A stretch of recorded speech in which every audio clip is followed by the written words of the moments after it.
130 कोटीच्या देशामध्ये फक्त एक 6 वर्षाचं लेकरू आहे.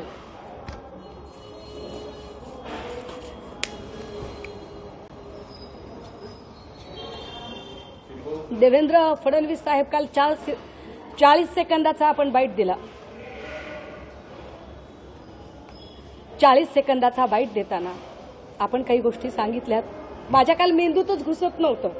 एअरपोर्टला मला बोलत होते तेव्हा, कारण कदाचित काल माझ्या भावाचा अपघात झालाय. डिस्टर्ब आहे, डगमगणार नाही, घाबरणार तर अजिबात नाही. आपण असं म्हणालात फडणवीस साहेब की बोलणाऱ्यांची तोंड बंद होतील. काय आहे हा? हा इशारा आहे, ही धमकी आहे. तोंड बंद कराल म्हणजे काय कराल? संपवून टाकाल की मलिक आणि अनिल देशमुखांना अडकवलं, राऊतांना अडकवलं तसं मला अडकवाल? अडकवाल तर कशात अडकवाल? आयुष्यभर संविधानिक भाषा सांगत आली आहे, आयुष्यभर कायदा आणि कलमाशिवाय काही बोललेली नाहीये. अडकवाल तर कशात अडकवाल? माझ्यासोबत आहेत सामाजिक कार्यकर्त्या तृप्तीताई देसाई. ताई नमस्कार. तुमची एक आता म्हणजे बातमी गाजते सध्या की राजकारणात महिला असाव्यात पण रडक्या नसाव्यात. म्हणजे कुठल्या अनुषंगाने तुम्ही हे आता स्टेटमेंट दिलेलं आहे? बघा, मी महिलांसाठी काम करणारी कार्यकर्ती आहे. राजकारणात अभ्यासू महिला नेत्या असल्याच पाहिजे. परंतु सध्या टी व्हीला आपण जे बघतोय, म्हणजे मी काल सुषमा अंधारे जेव्हा टी व्हीवर रडत होत्या तेव्हा जेव्हा त्या मागच्या वेळी रडल्या तेव्हा थोडी सहानुभूती वाटली की अरे एखाद्या महिलेला रडायला लागतंय राजकारणात म्हणजे निश्चितच काहीतरी तिथं चुकीचं चाललंय. पण त्या दरवेळीच काहीतरी नाटक करतात आणि रडतात आणि सहानुभूती मिळवण्याचा प्रयत्न करतात. त्यामुळे मी त्यांना सांगितलं की अशी नौटंकी जी आहे ती पूर्णपणे बंद करा. ही नाटकं अजिबात जी आहेत ती लोकांना आवडत नाहीत. कारण आपण बघतो की प्रत्येक जे आहेत त्या पक्षामध्ये महिला नेत्या काम करतायत. त्या दरवेळी सांगतात की माझी 6 वर्षाचीच मुलगी. अहो, आम्ही सुद्धा आंदोलनं केली आहेत, आमच्यावर हल्ले झालेत, अनेक महिला काम करतात, त्या काय कुठलं कारण देत बसत नाहीत. निश्चितच प्रत्येकाला संसार आहे, प्रत्येकाला लेकरं आहेत. परंतु तुम्ही दरवेळी काहीतरी हे करायचं आणि रडायला आलं नाही तरी डोळे दाबून खोटे काहीतरी अश्रू काढायचं आणि खूप काही सहानुभूती मिळवण्याचा जर प्रयत्न करत असाल तर पुढे हे राजकारणात टिकत नाही.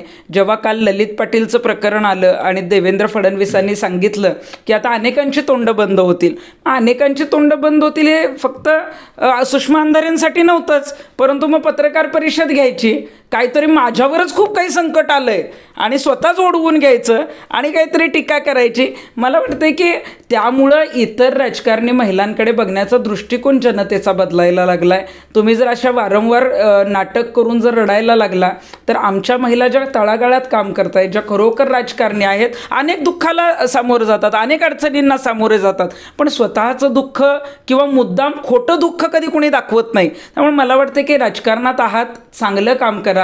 पुढं जायचं आहे तर अशी नाटकं करायला लागली तर मी एक जनता म्हणून सांगेन, जनतेला हे अजिबातच रुचत नाही.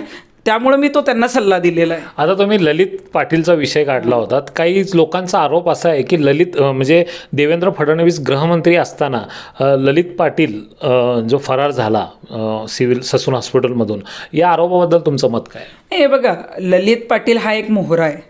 ससून हॉस्पिटलचा फ्रॉड आम्ही 4 वर्षापूर्वी बाहेर काढला होता. तेव्हा चंदनवाले नावाचे तिथे डीन होते. तेव्हा बऱ्याच वेळेला आमच्याकडं अनेक पुरावे नव्हते किंवा त्यावेळेचं जे सरकार होतं त्यातले मंत्री काही लोक त्यांच्याबरोबर होती म्हणून हे प्रकरण दाबलं गेलं. मी कुठेही माघार घ्यायला नव्हते, मी कुठं मॅनेज व्हायला तयार नव्हते. त्यामुळे माझ्यावर बदनामीचा 1 कोटीचा दावा दाखल केला की अनेक आरोप केले. ससूनमध्ये अनेक जे आहेत ते रॅकेट चालतात, हे अनेक वर्ष चालतात. अनेक गुन्हेगार तिथं हॉस्पिटलाइज कसे होतात हे आता ललित पाटीलमुळे 11 कळाले किंवा 24 जे काय ते पाठवले गेले. याच्या आधी सुद्धा अनेक हे वर्षानुवर्ष चालत आलेलं आहे. याला मोठ्या नेत्यांचा आशीर्वाद असतो. त्यामुळे मला वाटतं की ललित पाटीलच्या माध्यमातून हे समोर तरी आलं आहे. परंतु मला तर वाटतं की 15 वर्षापूर्वीपासून तिथं काय चाललंय याची चौकशी होणं गरजेचं आहे. अगदी सेक्स रॅकेटपासून अनेक गोष्टी तिथं चालतात. अनेक म्हणजे अगदी किडनी जी काय असते ती काढण्यापासून, म्हणजे आमच्याकडे जेव्हा तक्रारी आल्या होत्या खूप जबाबदार व्यक्तीने केलेल्या होत्या आणि त्यावेळेला मला बऱ्याच मॅनेज करण्याचा प्रयत्न केला, त्रास देण्याचा प्रयत्न केला, शेवटी आम्ही डीनची बदली करायलाच लावली, परंतु त्यावेळेला हे बाहेर पडू शकलं नव्हतं. पण मला वाटतं की ज्या चुकीच्या गोष्टी असतात त्या आपोआप बाहेर कधी ना कधी येत असतात. ललित पाटील फरार झाला, मला वाटतं की तो फरार झाला याच्यापेक्षा गृहमंत्र्यांनी तो शोधून दुसऱ्या राज्यातून आणला, हे आपण जे आहे ते सकारात्मक बघितलं पाहिजे. आणि ललित पाटीलच्या माध्यमातून मी गृहमंत्र्यांना हीच विनंती करेन, तुमच्या पक्षाचा कुठला नेता असू दे किंवा इतर विरोधी पक्षाचा असू दे, कुणाला अजिबात सोडू नका. कारण हे जे काही गोरगरिबांसाठी हॉस्पिटल आहे तिथं जर असे रॅकेट चालत असतील, ड्रग्जचे धंदे चालत असतील, ज्याला सगळ्यांनी विरोध केलेला आहे, तुम्ही सुद्धा विधान भवनातून सांगितलं आहे, आणि त्यांना जर तुमच्याच पक्षातले किंवा इतर पक्षातले कोणी जर आश्रय देत असतील तर यांच्यावर मोक्का दाखल होऊन यांच्यावर जे आहे ते कडक कारवाई होणं गरजेचं आहे. तुम्ही दिलेल्या वेळाबद्दल धन्यवाद ताई. Times of Pune, camera person Sneha कुलकर्णीसह सतीश राठोड. धन्यवाद. आपण हा रिपोर्ट पूर्ण पाहिल्याबद्दल शतशः धन्यवाद.